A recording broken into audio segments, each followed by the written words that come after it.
Seigneur soit béni. On va ouvrir la parole de Dieu et on prendra encore un moment pour adorer le Seigneur et le bénir. Vous avez certainement vu le titre de mon message ce matin et je voudrais faire une référence culturelle concernant Roger Théron qui était sétois de naissance. Je fais un clin d'œil à ma belle famille, à mon épouse qui est née aussi dans cette belle ville de Sète.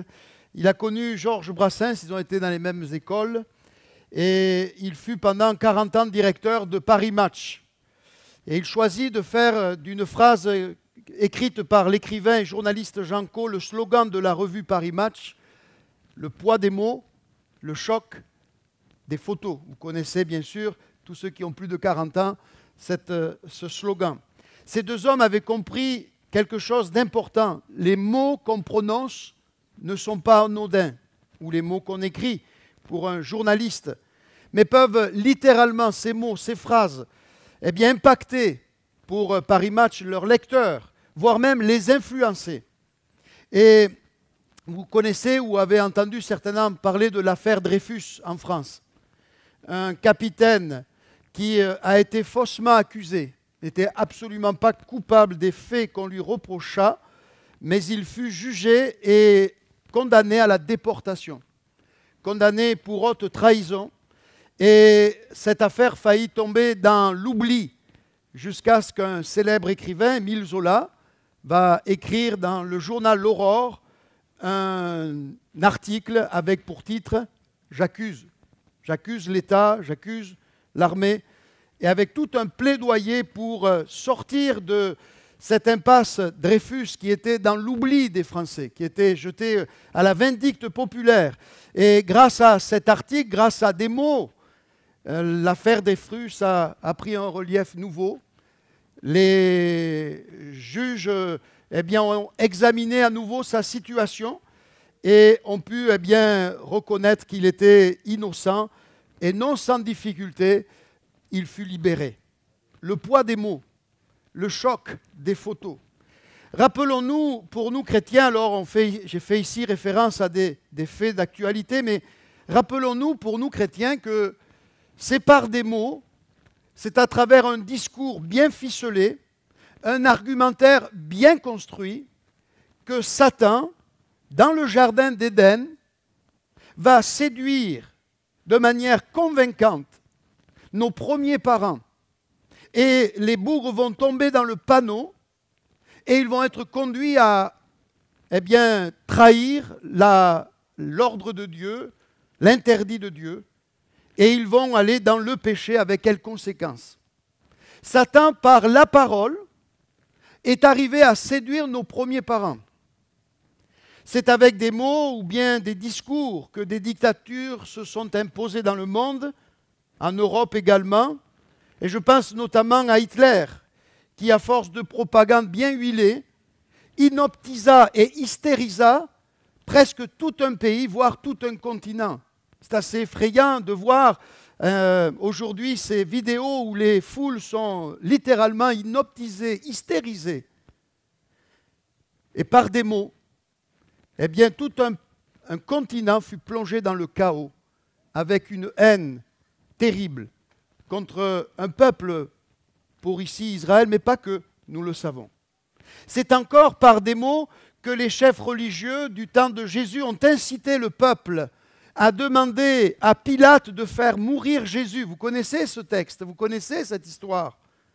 Les religieux de son temps n'ont pas mis la main sur le Seigneur, n'ont pas mis les clous dans les mains de Jésus, n'ont pas mis à mort physiquement le Maître, mais par leurs paroles, par leur accusation, par leur calomnie, par ce faux procès et par cette incitation du peuple à demander la condamnation et la mise à mort de Jésus, ils vont parvenir à leur fin. Jésus sera crucifié, placé sur le bois de la croix. Bien entendu, cela a été prévu par Dieu, cela a été planifié même de toute éternité par le Créateur, mais malgré tout, nous voyons que c'est par des paroles que des hommes sont arrivés à toucher le Fils de Dieu. Vous connaissez peut-être aussi cette autre formule, l'orgueil des mots. C'est cette citation exprime des idées contradictoires. Je n'en retiendrai que deux ce matin, mais elle revêt aussi deux autres sens sur lesquels je ne vais pas m'arrêter. L'orgueil des mots évoque la puissance du langage. Cette phrase peut donc suggérer que les mots ont une force intrinsèque. C'est-à-dire que par la parole, il y a quelque chose qui se passe dans le monde des hommes. Et je pense à ce psaume, il va s'afficher au chapitre 33 et au verset 9. De Dieu, il est dit ceci, car il dit, et la chose arrive. Il ordonne et elle existe.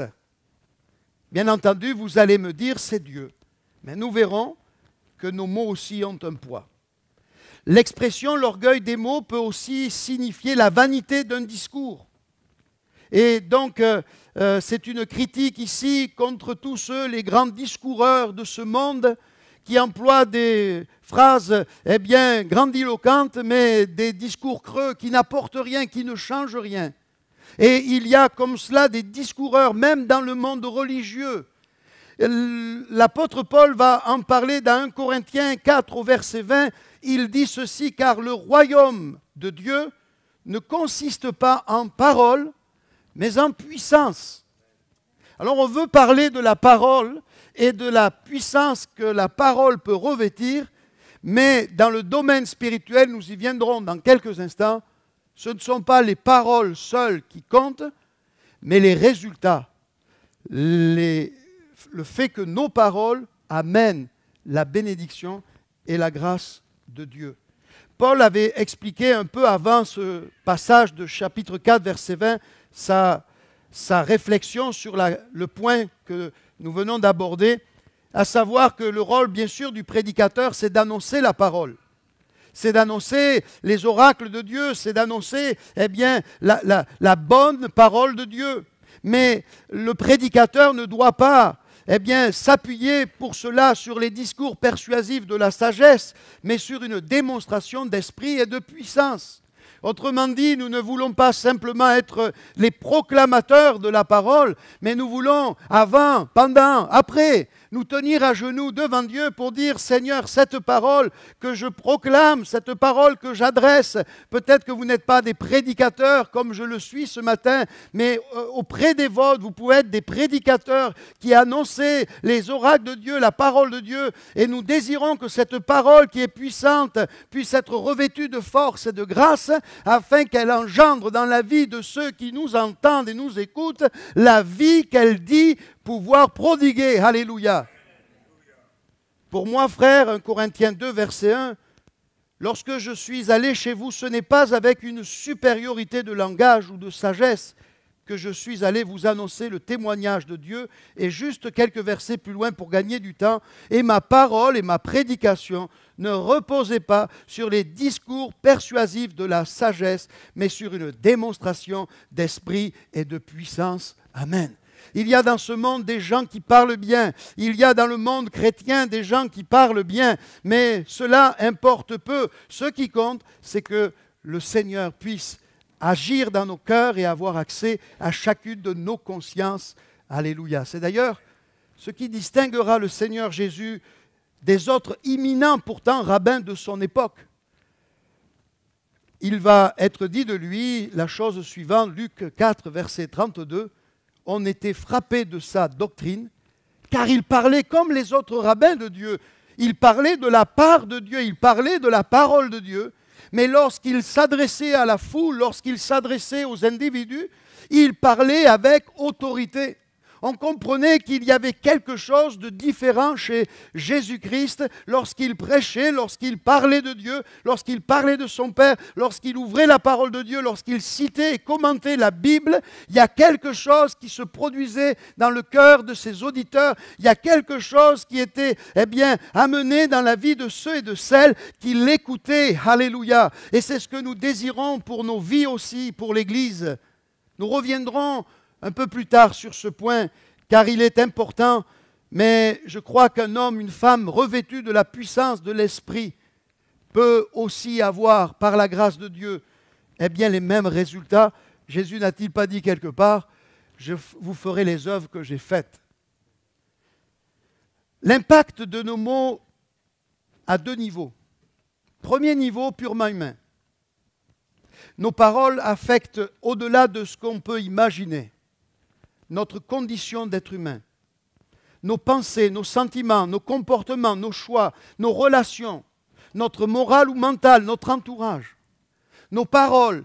Là, je ne parle pas ici des paroles qu'on proclame de la parole de Dieu seulement, mais les propos que nous tenons, les paroles que nous faisons entendre, eh bien, à longueur de journée, semaine après semaine, mois après mois, année après année, impactent et façonnent notre vie d'une manière glorieuse ou d'une manière très limitante.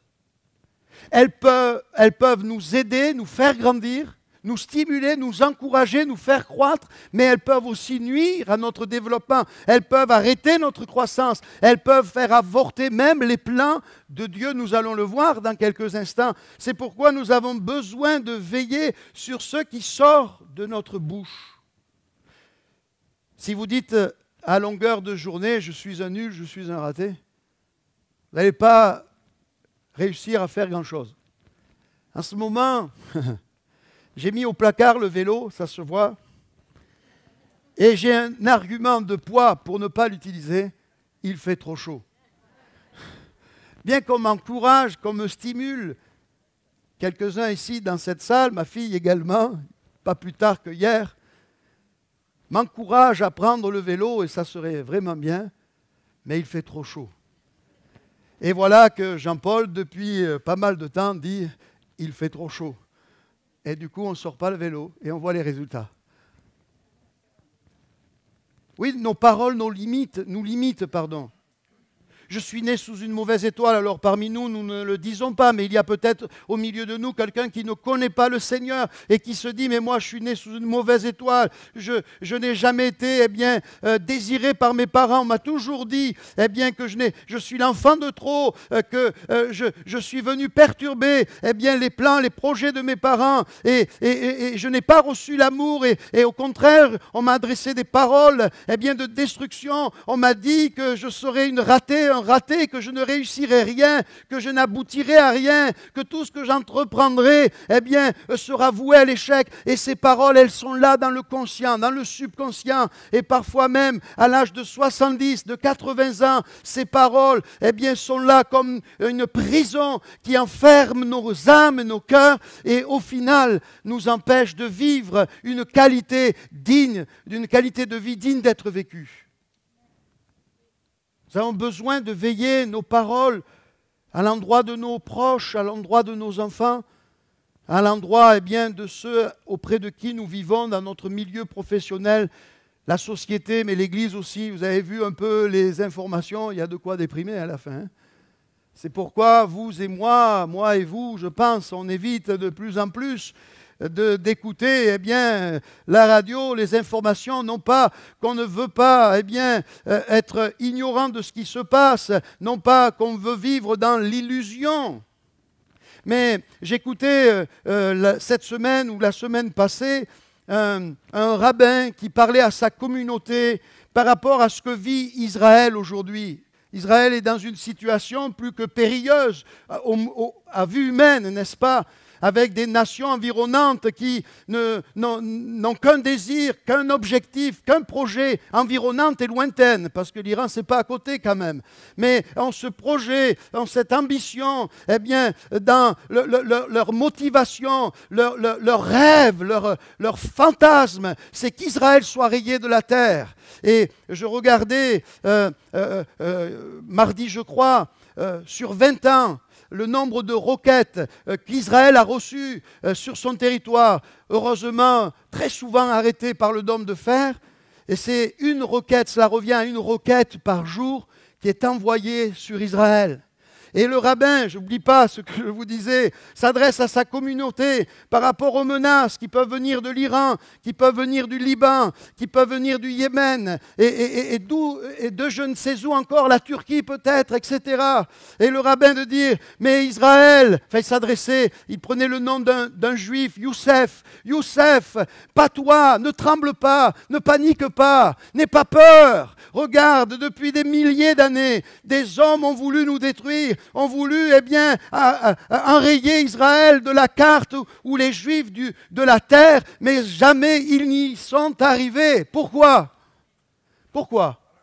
Non, oui, d'accord, mais parce qu'il y a là un livre. Comment s'appelle ce livre? La Bible, mais aussi autrement. La parole. La parole de qui? De Dieu. Et cette parole nous dit, Dieu dit à papy Abraham, écoute bien, tu vas devenir une nation. Il ne verra jamais la nation. Il va devenir père tardivement. Il va mourir, ils ne seront qu'une poignée. Mais Dieu dit ceci, il y a une grâce sur ta famille, sur la nation qui naît de toi. Je bénirai ceux qui te béniront. Ceux qui diront du bien de toi, je maudirai ceux qui te maudiront. Bien-aimés, faites attention quand vous maudissez. Bien-aimés, faites attention qui vous maudissez. Bien-aimés, apprenez à bénir de la part de Dieu. Car il y a des hommes et des femmes que vous ne pourrez jamais maudire. Et je bénis le Seigneur pour ce livre qui m'encourage personnellement, parce que je découvre que plus on me maudit, plus je suis béni. Amen. Plus on me maudit, plus on me veut du mal, plus Dieu me bénit, me restaure, me renouvelle, me fortifie. Alléluia. C'est écrit, lisez ce livre et vous allez voir, si vous avez le moral dans les chaussettes, il va être requinqué. Alléluia. Et peut-être que vous ne prendrez pas le vélo, tant pis, mais vous irez bien dans votre tête. Alléluia. Que le Seigneur soit béni. L'impact de nos paroles ou celles des autres ont créé en nous parfois des croyances qu'on dit limitantes ou au bien au contraire des croyances aidantes. Dans le livre des Proverbes au chapitre 18, vous avez le temps? Moi aussi, hein? Voilà, dis à ton voisin, ne te presse pas, ça va. Mais ça, c'est bon, hein? Vous êtes bien réveillés? Vous êtes toujours là? Nous parlons de la parole de Dieu, hein? Si ça vous ennuie, vous pouvez vous lever, hein? C'est libre arbitre. Proverbe 18, verset 6. Les lèvres de l'insensé se mêlent aux querelles. On se dit, mais qu'est-ce que tu te mêles de... Justement, un des rabbins que j'écoute dit, mais on dit on a pris la terre. Bon. Mais à l'Iran, on a pris la terre à l'Iran? On a fait du mal à l'Iran? Alors, les lèvres de l'insensé se mêlent aux querelles. Et occupe-toi de tes affaires. Occupe-toi de tes problèmes. Et la Bible dit, et sa bouche provoque les coups. La bouche, écoutez bien ceci, de l'insensé cause sa ruine et ses lèvres sont un piège pour son âme. C'est écrit ou pas? L'impact de nos mots, l'impact de nos paroles. J'ai pu, par mes paroles, dresser littéralement un piège à mon âme. Je vous l'ai dit, je le redis. Je le vis par expérience depuis que je connais le Seigneur. Bien sûr, ce n'est pas agréable d'apprendre, de comprendre que des gens nous veulent du mal, que des gens disent de nous, eh bien, c'est un bon à rien, c'est un nul, c'est un incapable. Que Dieu les bénisse. Mais je sais une chose, c'est que leurs propos ne peuvent nuire qu'à eux-mêmes, parce que Dieu va me bénir et m'accorder sa grâce. Mais mes paroles peuvent être une menace et un danger pour mon âme. C'est pourquoi, et je bénis Dieu, je me suis mis 3 mois en off, les dimanches matins du mois, mais pas en off de la parole. Et combien c'est bon de se tenir devant le Seigneur. Qu'est-ce qui a privé Israël, dans un premier temps, d'entrer au sortir de l'Égypte en Canaan? Je vous pose la question. Qu'est-ce qui les a empêchés? Est-ce le nombre important de nations qui étaient là en Canaan? Est-ce les murailles impressionnantes qui étaient présentes sur le sol de Canaan? Est-ce les géants qui étaient là, nombreux, l'armée de ces peuples? Est-ce que ce sont ces choses qui ont privé Israël d'entrer en Canaan? Je vous pose la question, oui ou non, simplement. C'est une question fermée. Non. Pourquoi on peut le dire? Parce que 40 ans plus tard, les enfants de cette génération sont entrés en Canaan, c'était le même peuple. Peut-être entre-temps même avait-il appris que bien les projets du papy Moïse, et donc s'étaient préparés encore plus, mais ils ont chassé les géants, les Anakim, ils ont même renversé des murailles. En fait, ce n'est pas eux qui ont renversé les murailles, Mais Dieu l'a renversé, alléluia. Parce que Dieu fait toujours ce qu'il dit qu'il fera, alléluia. Mais ce qui a privé Israël d'entrer en Canaan, on ne prendra pas le temps de le lire, mais je vous invite à noter, Nombre 13, versets 30 à 33, peut-être quelques paroles comme cela. Caleb fit taire le peuple qui murmurait contre Moïse. Taisez-vous, s'il vous plaît.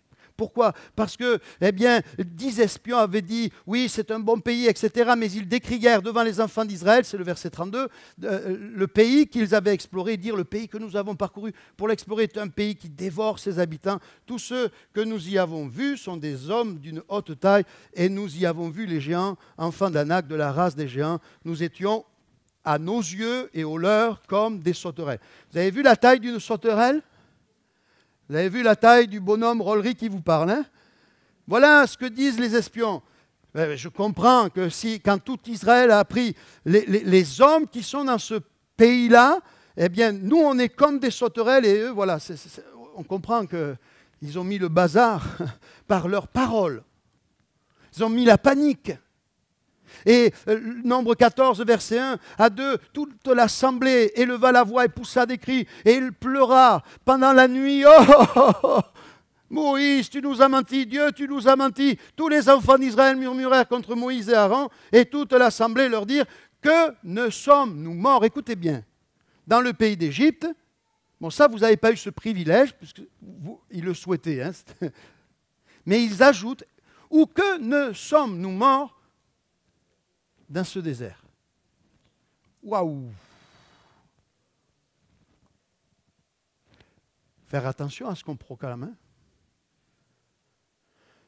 Ce ne sont pas les ennemis qui ont privé cette génération de Canaan, mais leurs propres paroles. Ils seront exaucés, puisque tous ces hommes âgés de plus de 20 ans et au-delà vont littéralement, selon leurs souhaits, leurs vœux, le plus cher, mourir dans le désert. Nos paroles. Qu'est-ce qui a privé Moïse d'entrer aussi en Canaan? Quel péché Moïse a-t-il commis? Quelle faute a-t-il faite? Psaume 106, versets 32 à 33. Dans ce contexte-là, ils irritèrent l'Éternel. C'était dans un autre contexte, mais on veut de l'eau, on a soif. Et Moïse va intervenir près des eaux de Mériba. Et Moïse fut puni à cause d'eux. Pourquoi? Car ils aigrirent son esprit. Tiens, même Moïse, il a pété un câble à un moment donné. Même Moïse, grand homme de Dieu, ils aigrirent son esprit. Pourquoi? Par leurs paroles, par leurs plaintes, par leurs gémissements. Même l'homme de Dieu qui parlait avec Dieu comme un homme parle avec son ami, qui entendait, lui, de manière audible, la voix de Dieu, va avoir son esprit aigri, il n'en peut plus, et il va s'exprimer légèrement des lèvres. À cause de cela, il va être empêché d'entrer en Canaan. Bon, il est au ciel, hein, Moïse, hein? OK? Les autres, on ne sait pas. Hein? Pour quelle raison, à contrario, Caleb et Josué entreront dans le pays de la promesse, pourtant, alors qu'ils seront âgés de 80 ans, car eux ont cru la parole de Dieu. Ils ont été animés d'un autre esprit, et cela s'est entendu. D'ailleurs, vous connaissez, je n'ai pas pris le temps de noter, mais vous connaissez votre Bible, 40 ans plus tard, Caleb a 80 ans. Au passage, Caleb, ça veut dire le chien. Hein? C'est étrange que des parents aient désiré appeler l'un de leurs fils le chien. Pour les Juifs, un chien, c'est comme un peu les Arabes. Hein? C'est un animal maudit, etc. C'est humiliant, mais il n'est pas resté conditionné par les attitudes méchantes de ses propres parents. Il s'est appuyé sur le roc solide de la parole de Dieu et il est devenu un soldat du Seigneur, un homme de Dieu, un homme de foi. Et 40 ans plus tard, alors qu'il vit 40 ans de plus dans le désert, c'est pas agréable, j'ai pas envie de faire du vélo, je vous ai dit en ce moment, hein? Mais nous on a la clim à la maison, pas toujours, des fois ça marche pas, ou on a le ventilateur. Mais vous imaginez 40 ans dans le désert, il a 80 ans le bougre. Il sait, il attendait, moi j'imagine, il arrachait chaque jour de son éphéméride les jours qui le rapprochaient de la terre de Canaan. Et enfin venu ce moment, la 80e année, il va voir Josué. Il va dire, Josué, moi, il y a 40 ans, Dieu m'a parlé. Dieu m'a dit, cette montagne, je te la donne. Je la veux. Je vais les chasser, ces Anakim qui ont terrifié les 10 espions, mes collègues, et qui ont amené toute une génération à mourir dans le désert, selon leurs propos, selon leurs paroles. Je vais, les chasser. Parce que, pourquoi? Dieu est avec moi, et ce que Dieu dit, il le fera. Alléluia. 80 ans, le bonhomme. C'est pourquoi je comprends ce que la Bible dit. Il y a des jeunes gens qui chancellent. Oh, c'est pas la peine d'évangéliser. On a essayé. C'est pas la peine de se... Et il y a des papis, il y a des mamies. Elles ont le fuego de Dios. C'est bon ça, hein? Josué, Caleb vont entrer dans le pays de la promesse. On parle maintenant d'un autre et d'un second niveau, le niveau spirituel. Et quelque part, avec Caleb, on y est entré. Si sur le plan humain, nos paroles ont un poids psychologique et familial, et même, au niveau d'une société, hein, si tout le monde se parle mal, ça va être le bazar. Hein. Mais il y a un niveau spirituel que je veux aborder et qui est tout aussi important que l'autre point, parce que si nous faillissons sur le premier point, au plan humain, et que nous cherchions à aller sur le plan spirituel, il va y avoir un problème. J'ai envoyé hier un message à ceux qui sont sur le WhatsApp, et je faisais référence à Genèse 1. La Bible dit au commencement, aucune forme de vie n'existait à part Dieu. Au commencement, Dieu. Au commencement était la parole, dit Jean. Il n'y avait que Dieu. Et tout ce que nous voyons, et même ce que nous ne voyons pas, les autorités, les puissances, les anges, ont été créés par la volonté de Dieu.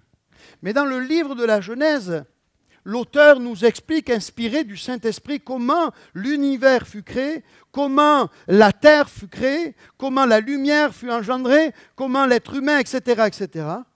Dieu dit, et la chose fut.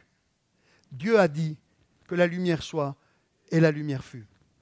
Alors, je voulais donner pour titre à mon message, mais je n'ai pas osé, mais je fais à nouveau référence à cela. J'en ai parlé la semaine dernière. Le mot abracadabra, ce n'est pas moi qui l'ai inventé, mais un rabbin disait c'est une origine hébraïque et biblique. La parole crée. Alors, je ne vais pas rentrer dans le détail, je ne suis pas hébraïsant, je ne fais pas de l'hébreu. Je fais comme ceux qui ont peu de culture, moins on en a, plus on l'étale. Vous savez, c'est un peu comme la confiture. Mais j'ai trouvé intéressant cela, c'est pour ça que j'y reviens. La parole crée. Bien sûr, la parole de Dieu, elle est créatrice. Est-ce que vous le croyez? Si vous avez un cancer, mais Dieu dit, cancer, tu pars de ce corps, tu quittes ce corps. Est-ce que le cancer va résister? Est-ce que le cancer va s'opposer? Est-ce que le cancer va proliférer? Si Dieu dit au cancer, quel que soit le stade, dans lequel il est, cancer, tu es vaincu, le Seigneur appelle la santé. Le corps souffrant, mourant, retrouve la vie. Amen. Et j'ai envie que Dieu prononce sur ma vie, sur mon foyer, des paroles, sur mon ministère, sur l'Église, sur chacune de vos vies. Nous allons voir comment tout à l'heure, si vous me donnez du temps encore. Hein? Abracadabra, la parole crée. Oui, c'est vrai que pour le commun des mortels, vous croyez Dieu a dit, et c'est abracadantesque. Hein? C'est un peu fou ça. Ben oui, c'est ce que Dieu dit. Et vous savez que ce qui distingue l'être humain des autres créatures, terrestres je parle, je ne fais pas référence aux anges, c'est l'usage de la parole. Ton chien auquel tu parles ne te répond jamais. Hein? Dieu a permis une fois qu'une ânesse parle à un fou. Hein? N'attends pas que ton cheval ou ton âne ou que ton chien parle, ce n'est pas bon signe en général, hein, c'est grave. C'est que Dieu a utilisé tellement de moyens, tu as fait la sourde oreille, et à un moment donné, parce qu'il t'aime, parce que Dieu nous aime, Il ne veut pas qu'on s'enferme dans l'endurcissement, dans la méchanceté, dans une attitude de cœur qui n'est pas à sa gloire. Vous savez, des fois, on fustige et on condamne le grave pécheur, celui qui fait des choses vraiment très, très honteuses, n'est-ce pas? Mais il y a d'autres choses, oh, c'est pas grave. C'est pas ce que Dieu dit. Hein? Pourquoi je vous dis tout cela? Oui. Dieu a donné à l'homme et à l'homme seulement l'usage de la parole. Et ma part et ma responsabilité, maintenant que je connais le Seigneur, c'est d'apprendre le langage de Dieu. J'ai été déformé par les langages humains, divers langages orduriers parfois. Je ne parle pas de moi seulement, je parle de vous aussi. Langage méprisant, langage, enfin, toutes sortes de langages. Bon, la société influence ma pensée par son langage. Mais le chrétien ne doit pas parler comme les gens de ce monde. Ton langage t'a fait reconnaître, dira cette femme à Pierre. Tu ne parles pas comme nous, tu as un langage qui te fait reconnaître. Alors on pense que c'est l'accent galiléen, bien sûr, mais cette femme dira cet accent prouve, cette voix, cette façon de parler prouve que tu as côtoyé de près quelqu'un qui s'appelle Jésus. Amen. Et j'ai besoin d'apprendre à parler le langage de Dieu. Écoutez ce que dira Jésus à Pierre qui s'étonne du figuier qui est séché. Marc 11, versets 21 à 24. Pierre, se rappelant ce qui s'était passé, dit à Jésus, Rabbi, regarde, le figuier que tu as maudit a séché. Jésus prit la parole et leur dit, ayez foi en Dieu. Littéralement, ayez la même foi que Dieu. Je vous le dis en vérité, si quelqu'un dit à cette montagne, ôte-toi de là, jette-toi dans la mer, et s'il ne doute pas en son cœur, mais croit, je sais pas si, voilà, que ce qu'il dit arrive, il le verra s'accomplir. Amen. J'avais la suite. Et c'est pourquoi je vous dis, tout ce que vous demanderez en priant, croyez que vous l'avez reçu et vous le verrez s'accomplir. Amen. Comment Jésus, en fait, a maudit le figuier pour donner une leçon aux disciples, ce que j'ai fait, vous pourrez le faire aussi. Tout ce que vous direz, demanderez en priant avec foi, croyez que vous l'avez reçu, vous le verrez s'accomplir. Nous, les chrétiens, quand on voit une montagne, on joue à l'alpiniste. Hein? Oui ou non?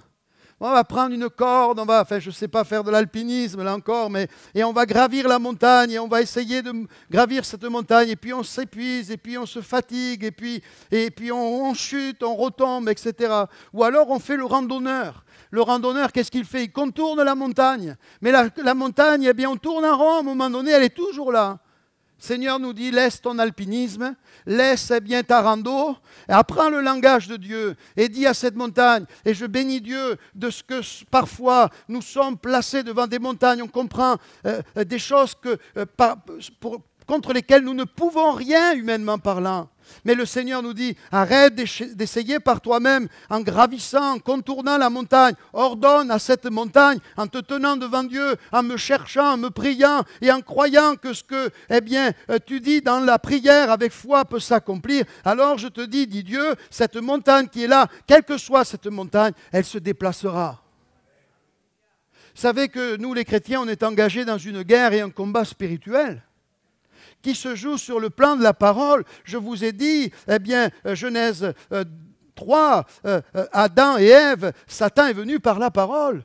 Qu'est-ce qui se passe dans l'évangile de Matthieu, au chapitre 4, quand Jésus est dans le désert et qu'il a, après 40 jours de jeûne et prière, qu'est-ce qui se passe? Le diable vient, c'est un moment favorable, et lui dit, Jésus, toi, tu n'es pas comme le pasteur d'Alès, mais quand même, tu as besoin de manger après 40 jours. Tu as un pouvoir, je connais ce pouvoir. Le diable, c'est des choses. Hein? Ces pierres qui sont là, elles peuvent devenir du pain. Vous imaginez, est-ce que ça vous est arrivé d'être sur votre canapé? Bon, je ne sais pas ce que vous faites sur votre canapé, vous lisez la Bible, allez, comme ça, moi, on ne me condamne pas. Vous regardez la télé. Et puis, vous avez une pensée. Dans votre esprit, une vision. d'un paquet de chips, dont vous vous rappelez qu'il n'a pas été fini le midi quand vous avez pris avec vos amis et invités. Eh bien, ça vous est arrivé? Et là, il s'installe un combat, hein? Sois raisonnable, c'est 22 heures. Et puis vous allez au placard, bon ben, il y a quelqu'un qui est passé avant vous. Hein? Mais on comprend après 40 jours, le diable est fort, hein, par la parole, il suggère. Ces pierres peuvent devenir du pain. Jésus a été tenté, je peux vous l'assurer, mais il a tenu bon pour vous, il a tenu bon pour moi, et il est bon que je tienne bon pour lui maintenant. Et j'imagine que dans son esprit, il a vu le pain, il a peut-être senti l'odeur. C'est après peut-être de Marie, sa mère, qui préparait le pain, etc. Enfin bon, bref. Mais Jésus réagit. Et comment il réagit? Il parle le langage de son Père. Attends, il est écrit, l'homme ne vivra pas de pain seulement, mais de toute parole qui sort de la bouche de Dieu. Parce que cette tentation, ce n'était pas commettre un adultère, hein, mais quelque part, allez, tu as un besoin, prouve ta force, mais il serait sorti du plan de Dieu, etc., etc. Et vous savez que par 3 fois, il va utiliser la parole, et par 3 fois, Jésus se réfère à la parole. Lui, il connaît le langage de Dieu. Alléluia, que Dieu soit béni. Éphésiens 6, verset 17, dit la chose suivante, prenez le casque du salut et l'épée de l'esprit, qui est la parole de Dieu. Comme on l'a déjà fait remarquer, les autres armes mentionnées sont des armes défensives. Le bouclier de la foi, c'est important. Le casque, etc. Les chaussures, etc., etc. La cuirasse, la ceinture. Bon, bref, vous connaissez toutes ces choses. Mais il n'y a qu'une arme qui est offensive.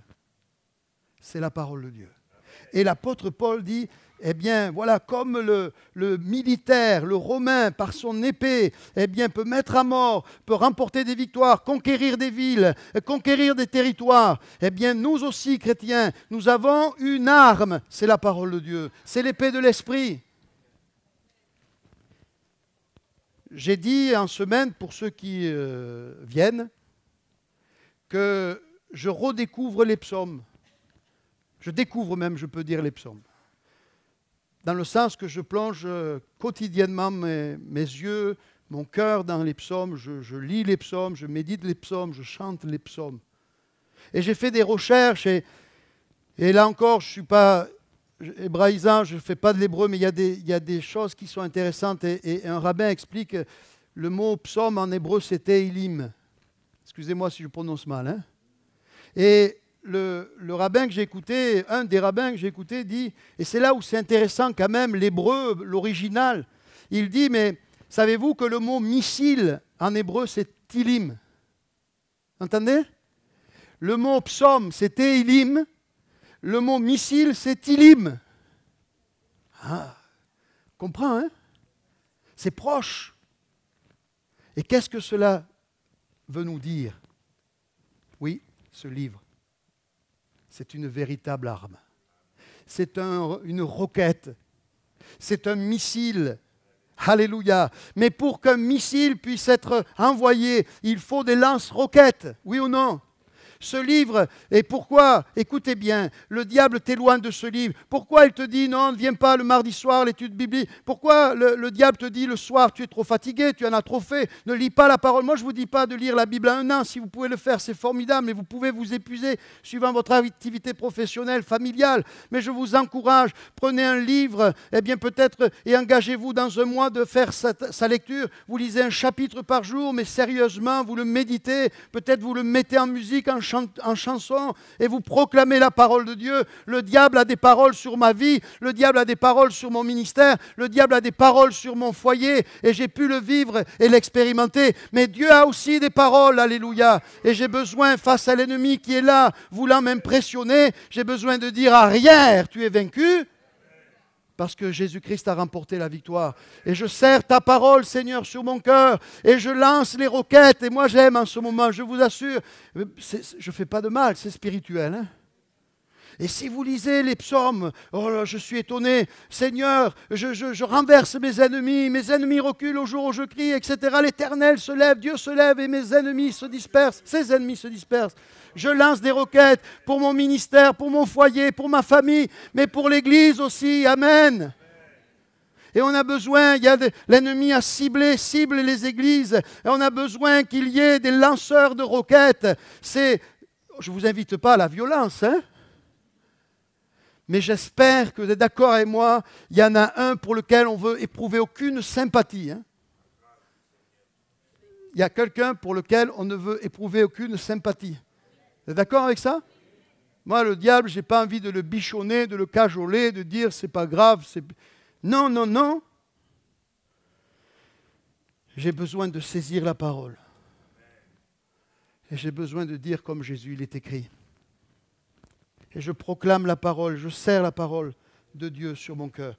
On verra d'autres points peut-être, Dieu voulant, la semaine prochaine. Est-ce qu'on peut se lever? J'invite l'équipe de louange à venir. On va prendre ce chant. Je dis Jésus. Des moments où on ne sait pas quoi dire. Et face à une situation, il y a une montagne. On ne comprend pas pourquoi on la traverse, pourquoi on est obligé à passer par là.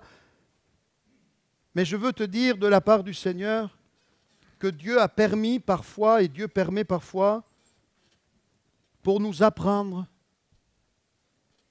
ou nous rappeler que nous avons constamment besoin de lui. Et je vais le dire autrement. Il y a des situations devant lesquelles nous sommes placés qui sont, à vue humaine, inextricables. Dieu soit béni. Parce que si nous nous en sortons, toute la gloire, et pas qu'un peu, toute la gloire reviendra à Dieu seul. Ces murailles de Jéricho, elles étaient infranchissables. Le plan de Dieu pour Israël, c'était insensé, faire le tour de la ville. Mais vous taire, on comprend, vous taire parce qu'il y en a bien un, le 6e jour, qui aurait pu dire, mais il se moque un peu de nous, Rabbi Josué là, hein? Il se fiche un peu de nous, ça fait 6 jours qu'on fait le tour de la ville, il n'y a même pas une poussière qui s'est détachée du rempart. Le 7e jour, en plus, il nous demande 7 fois, mince, on en a marre, on passe pour des ridicules.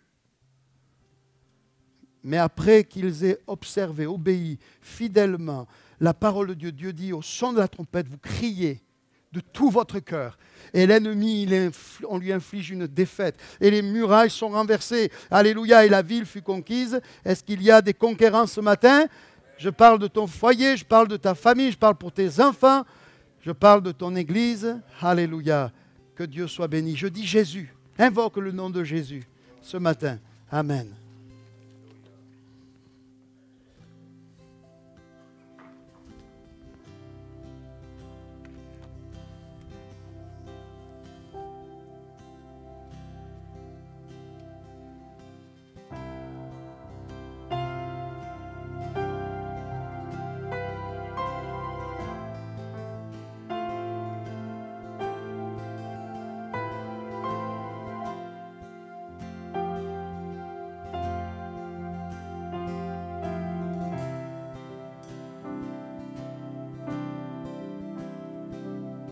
Je veux prononcer le nom de Jésus sur chaque cœur et chaque pensée, car je sais que la paix est dans ta présence. Je dis Jésus. On reprend le même. Je veux prononcer le nom de Jésus sur chaque cœur et chaque pensée, car je sais que la paix est dans ta présence. Je dis Jésus.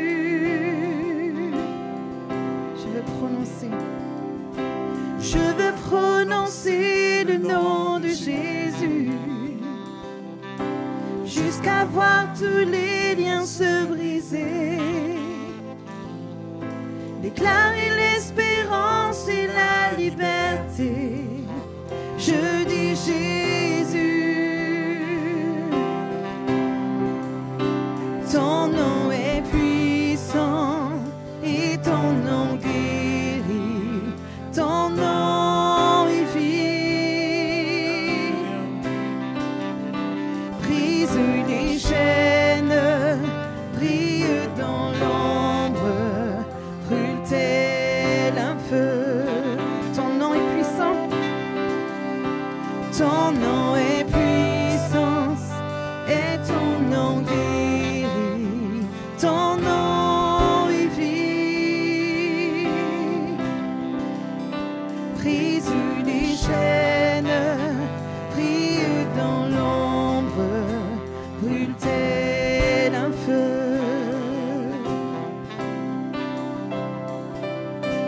Je veux prononcer le nom de Jésus sur toutes les peurs, les anxiétés, à toute âme captive de la dépression. Je dis Jésus, je veux prononcer son nom. Je veux prononcer le nom de Jésus sur toutes les peurs, les anxiétés, à toute âme captive de la dépression. Je dis Jésus.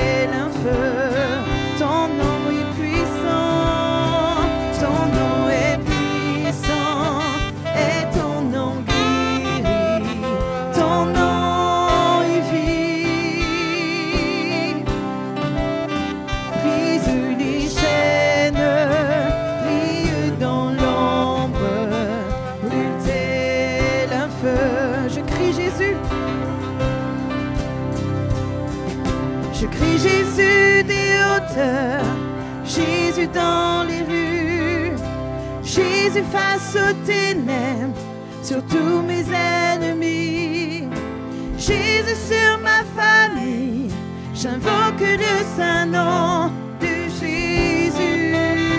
Je crie Jésus, je crie Jésus des hauteurs, Jésus dans les rues, Jésus face aux ténèbres,